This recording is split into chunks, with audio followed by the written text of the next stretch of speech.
Queen and Who Wants to Live Forever. Chosen by my guest Clairemma. Good afternoon. Good afternoon, Mark. It's so nice of you to join us. Thank you. Yes, we won't tell everybody that you got lost.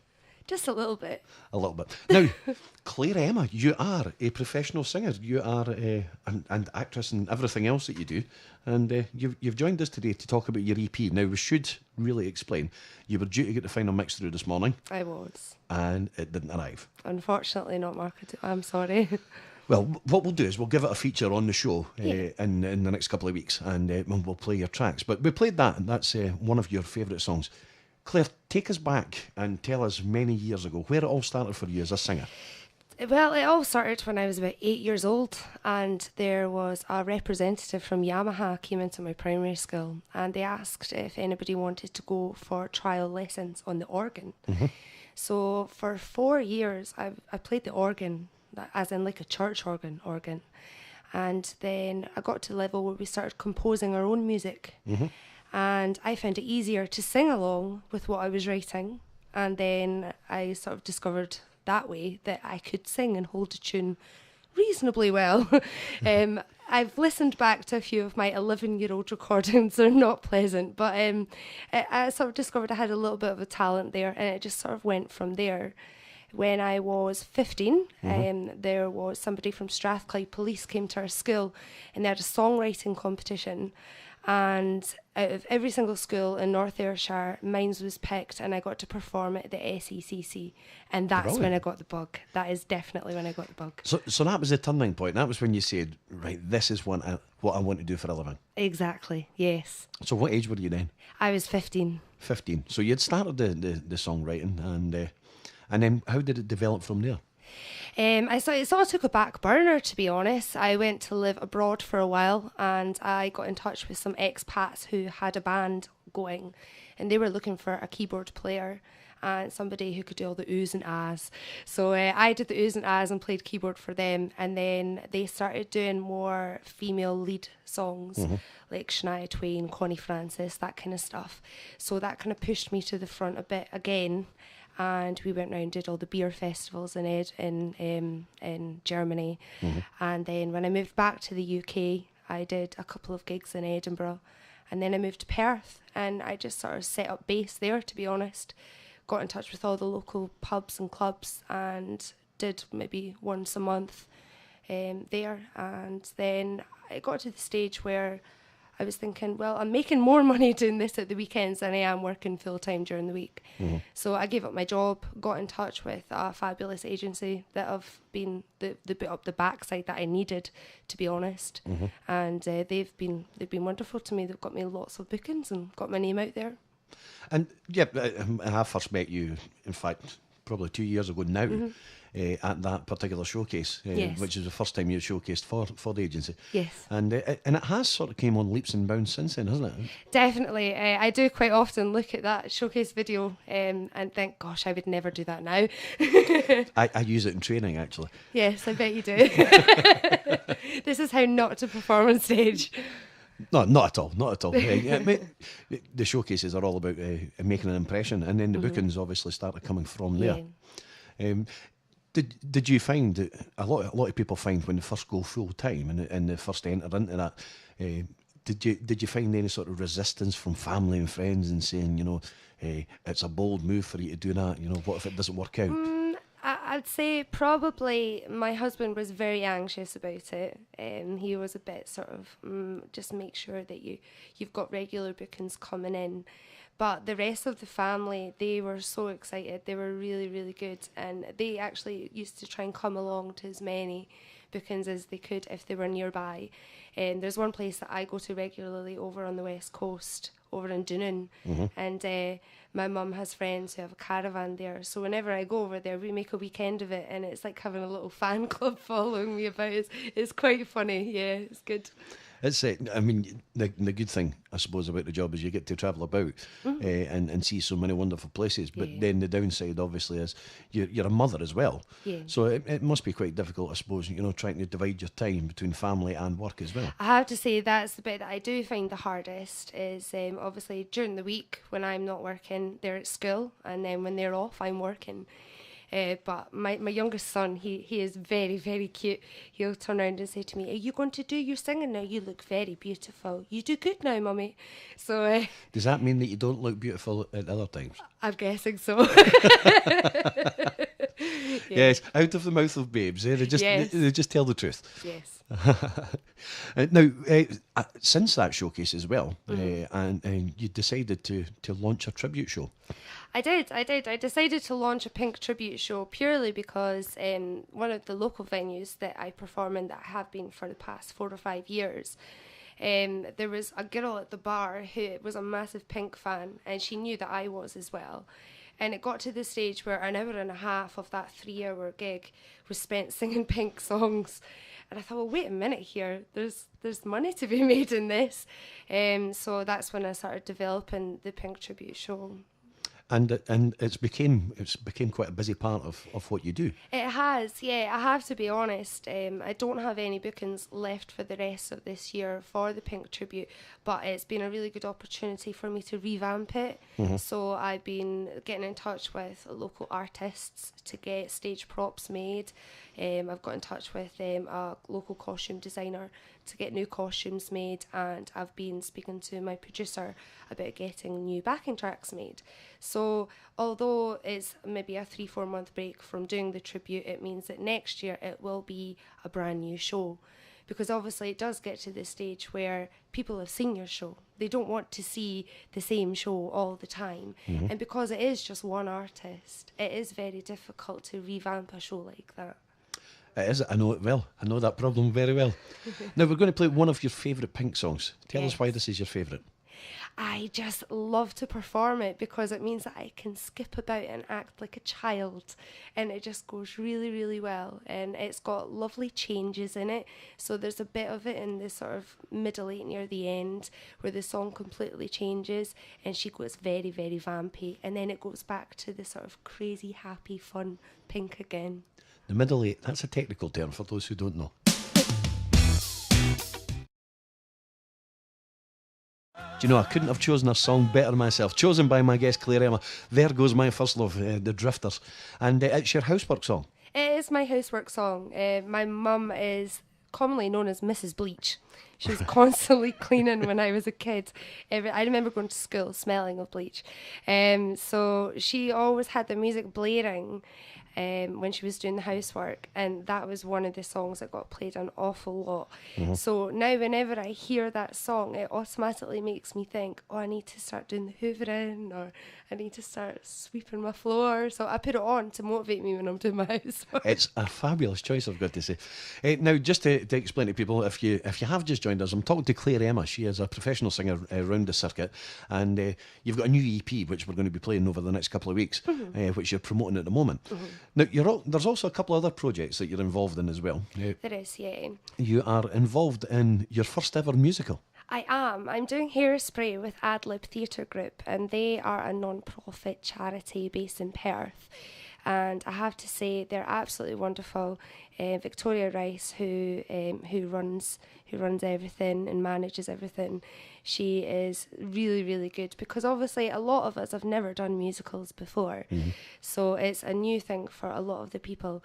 But so far, rehearsals, I've got rehearsals tonight actually, but so far rehearsals are going absolutely marvellous, really, really good. So I'm looking forward to it. That is on the 21st of November till the 29th of November in Perth College Theatre. In Perth College Theatre, so if anybody wants to go to that and see that production, of course there'll be complimentary tickets for radio presenters and stuff. I'm sure. I'm sure there can be. I'm sure I can make, in fact I think I'm on holiday, so I might be able to make it along. Oh, that'd be wonderful. Which would be great. So how do you find it? It's a totally new experience then, a totally different string to your bow. I'm very used to being on stage by myself and doing whatever movement I feel comfortable at the time. Having to navigate around a stage with 30 other people in a choreographed fashion is very, very confusing. While at the same time, you're not singing lead vocals, you're singing choral stuff, you're singing 6-part harmonies, and it is a big challenge, but it is very, very fun. Yeah, totally different, and it's something I've never done. But treading the boards, as they say, Yeah. and it's something you could put on your CV. Would you have any plans to continue that and to do more stuff? I would quite like to do more stuff with them. Originally, we were going to be doing Little Shop of Horrors, which was what got me into it in the first place, because I love that musical, and I want to be Audrey. I really want to be Audrey. But then they changed it to Hairspray, just because it involves more people. There's a lot more minor roles. And to be honest, I'm quite glad, because I've got the part as a dynamite. So I'm one of 3 girls, and they're a bit like the Supremes. They're like sort of that sort of 60s Supremes, matching dresses, hair, etc. So I'm finding that a challenge, and I'm actually quite glad that I didn't do the Audrey thing, because that's obviously a major role. So I think it was a big shock to the system, but I am enjoying it. It's lovely, it's brilliant. Excellent. And the other project, of course, is your EP. Now, it's your own songwriting. Is it all yourself, or is it co-written with anybody? I kind of collaborated with it. What happens is I sit with my keyboard and I record a basic riff, and I write down what mood I want for the song, like what I want the theme of the song to be, and just sort of jot down some vocal lyrics and things. And then I email that over to Ben Hayes, who is my producer that's based down in Derbyshire. And he will then, in the space of 48 hours, email me back, what do you think of this? And what I love about Ben is he is a mind reader.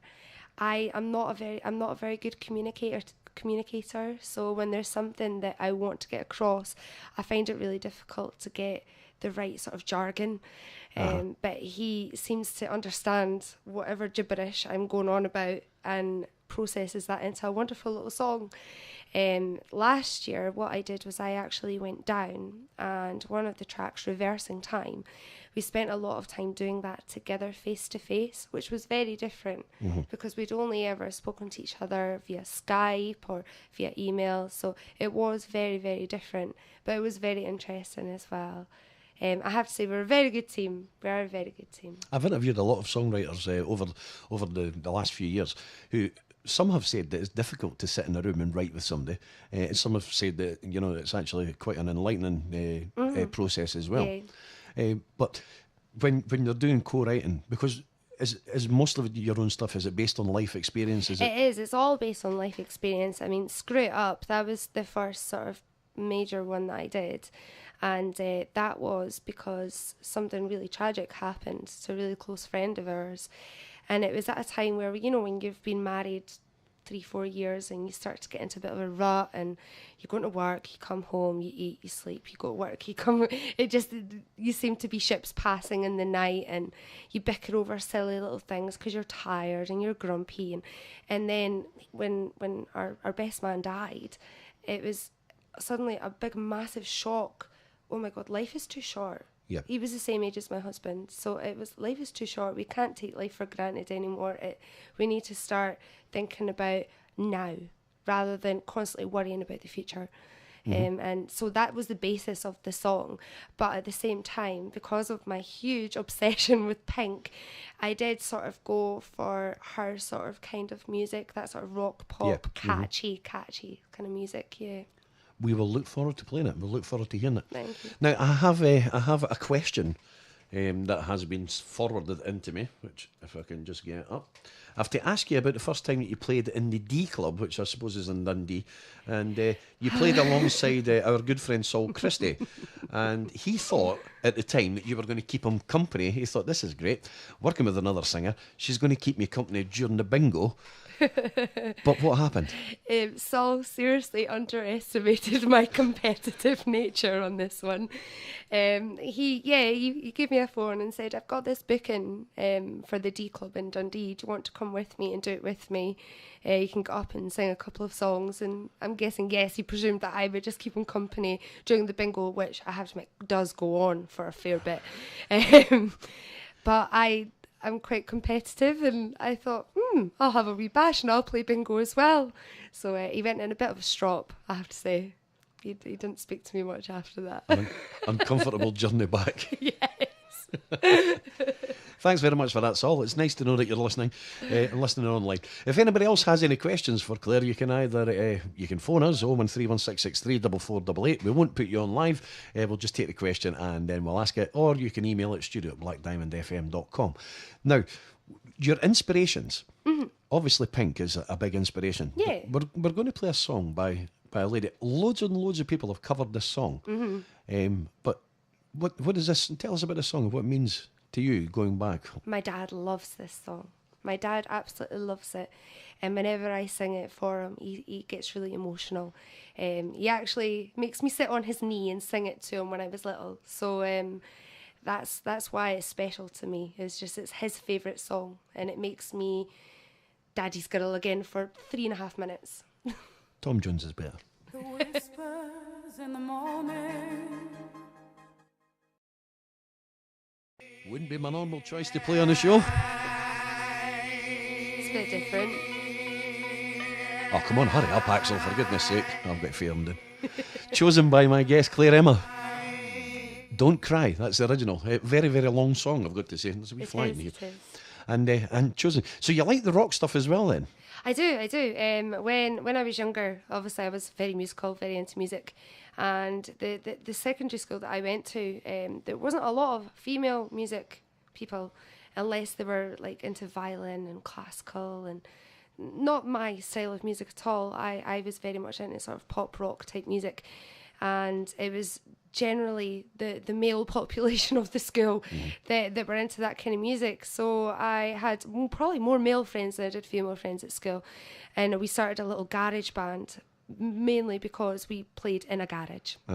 And it was all Red Hot Chili Peppers and Guns N' Roses. That was basically all that ever got played. Yep. And so I absolutely love Guns N' Roses, not just for the music but for the memories. So on a typical night, if somebody books Clairemma for their event or for their venue, on a typical night, what can they expect from Clairemma? Well, I tend to have a sort of skeleton set of what songs I think I might be performing. I try to do a little bit of internet research on the venue that I'm going to.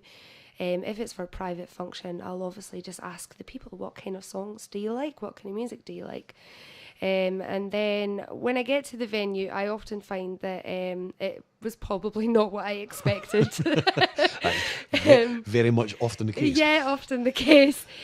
So what I tend to do is, for the first sort of, say I'm doing 3 45-minute sets, for the first sort of 15-20 minutes, I'll do a little feel around. I'll do a little bit of everything, and I'll see what I'm gets sure the their audience attention. appreciate that. Oh yeah, I'll sort of see what gets their attention, and say for example I'm doing Drifter stuff and I get no reaction at all, and then all of a sudden I sing Lady Gaga and they're all jumping about the floor. I go, okay, modern pop music is the way to go here. So it's kind of, that's the way I roll, yeah. It's a skill called reading the room. Reading the room and getting it right. Sometimes you don't always get it right, though, I've got to say. Not you personally, but some of us Yeah, don't. sometimes it doesn't matter what you do, you just can't seem to get there, yeah. It's a tough old world. We're going to talk about the DP again, but it's a tough old world, the entertainment game, and you've got to be able to take some knocks. Now, I always ask everybody who comes on the show, at whatever level they've ever been at, what advice would you give anybody who wanted to get involved in this business? What would you say to them? Don't be selfish. Don't sing the songs that you want to sing, because at the end of the day, people are paying to see you. You're not out there for your own pleasure. You're there to do a job. So if you are an act that only wants to sing Meatloaf songs and the pub doesn't like Meatloaf, they're not going to book you back. So how do you expect to make any money from it? Unless you're a Meatloaf tribute. Well, obviously, yes. Which would Which probably the venue help. wouldn't have booked you in the first place if you advertise as that. But yeah, don't be selfish. Be prepared to sing songs that you don't particularly like, but you know that the crowd will like them and get a good reaction. Yes, if we all loved every song that we sang. Oh yes. But you're right. I mean, there's popular covers that we do have to do because that's probably what's expected. Albeit, we try and do them a bit different and put your own take on it. But there's a particular Killers song that I get asked to sing very often, and I cannot stand it, but I will do it. But I don't like it. Anybody who's been to see me knows that I always finish with it. So. Cracking number. It's actually, I'm not a big fan of the Killers, but it's a good song. Or it's one that I like in particular. Now, your EP, how many songs are on your EP? There are 3 songs on the EP. It's just short. It's only got 3 songs, but it's only because... So it's an EP, it's not an LP because it's not got... Yes. Okay. I was going to put more tracks on it, but then I kind of changed my mind because I thought, no, I'd only be putting it on just for the sake of adding another song. I don't feel that it would add anything to the EP. And I feel that the EP does kind of tell a little story. Because they are all personal songs and they are all based on real life thoughts and feelings. And one of the songs is going to be in a movie. It is, yeah. My husband works in a large office, a large call centre, and they were contacted by a production team to see if they could film some of their scenes there. So he got to be an extra in this, and it just so happened that he had his camera in the boot of his car, as you do, and he got to do some filming on it as well for the outtakes, etc. And he mentioned to the producer, oh, my wife's a songwriter. So then I learnt a bit more about the movie, and that it was all about time travel. And it's basically about how people travel back in time to steal antiques and then travel forward again to sell them at huge profit. And I thought, well, I don't really want to write a song about that in particular. Sounds a bit like Dickens' real deal. Yes, it does. I don't really want to write a song about that in particular, but the idea of time travel, I don't know if you've ever seen the movie The Butterfly Effect. No. Well, basically, it doesn't matter how many times you go back in time and try and change things, it's going to screw up what you have now. It's not going to make it better. It's going to make it worse in some way. So the whole idea of the song is stop thinking about reversing time and just think about what you have now. Because what you have now is pretty good, to be honest. Well said. Yeah. That's quite good. Very profound, I've got to say. Very profound. Now, where can people get the EP? Where can they buy it? I do have a website that it's available on, which is www.clairemma.com. Pretty straightforward. And it's also available on Bandcamp under the same name, Clairemma. So if you go into Bandcamp, it is available there as well. Clairemma is all one word. All one word. And, well, it just leaves me to say thanks. Thank you very much for arriving at the time that you did, when you did, after getting lost. I did get a little bit lost. I was like, wait a minute, I'm not going to Glasgow. Yes, that is completely the opposite way. Yes. But no, thank you for taking the time to come down from Scone and do some radio and to talk to the people of Midlothian. That's all right. Thank you very much for having me. All the very best with the EP. We will air it once we get the masters through. Yes. We will air it, and we'll give some play, and we'll put up some links and let people know that we're playing it. Thank you very much. You've chosen one final song for us. I have. This is a good one, eh? Yes. Do you do this one? This is probably my end song, the same way that the Killers song is your end song. This is the one that you like. This is the one that I like, yes. Proud Mary. No.